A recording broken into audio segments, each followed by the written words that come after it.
Pag-ampo, alang sa mga nabahaan, halangdong amahan, magbubuhat sa langit ug yuta. Ikaw ang among Dios, ang among magbubuhat. Akong gihangyo karon ang pag-abag ug kaluwasan sa tanang nabahaan.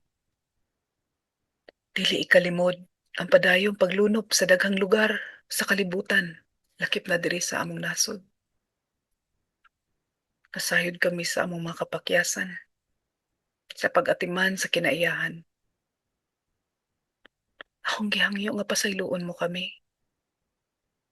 sa tanang gibuhat nga pagpangabuso sa mga kalasangan, kabukiran, katubigan, lakip na sa kapatagan. Hingpit ako nangayo og pasaylo kay tungod sa maong pagdaot na hiaguman sa among mga ikaigsuonan. Kini mga panghitabo, sama sa pagkaparot ug pagkapatag sa kabukiran,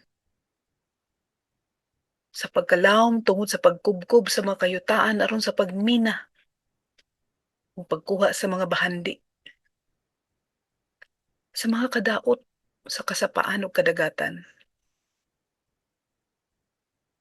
Daghang nawad-an og panginabuhi, daghang nataptan og sakit, aduna po'y daghan nga nangamatay. Daghan usab ang nawad-an og kabtangan ug panginabuhian. Hinaot amahan abagan mo ang matag usa. Hilabi na ang matag usa nga pamilya nga nahiagom ni ining disgrasya. Sa mga katanuman ug lain pang kapanag-ingnan nga nangawala, amahan, hinaot, makabarog silag usab,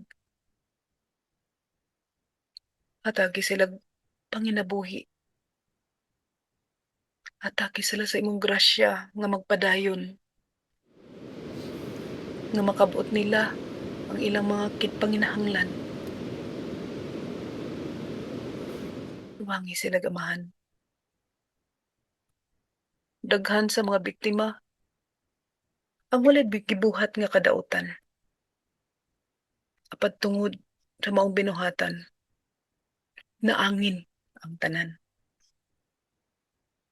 Palihog, hatagi og hustisya ang tanang katawhan. Nga maundang na unta kini mga pagpandaot ug pagpangabuso. Amahan, pugni ang mga daotang laraw alang sa kinaiyahan.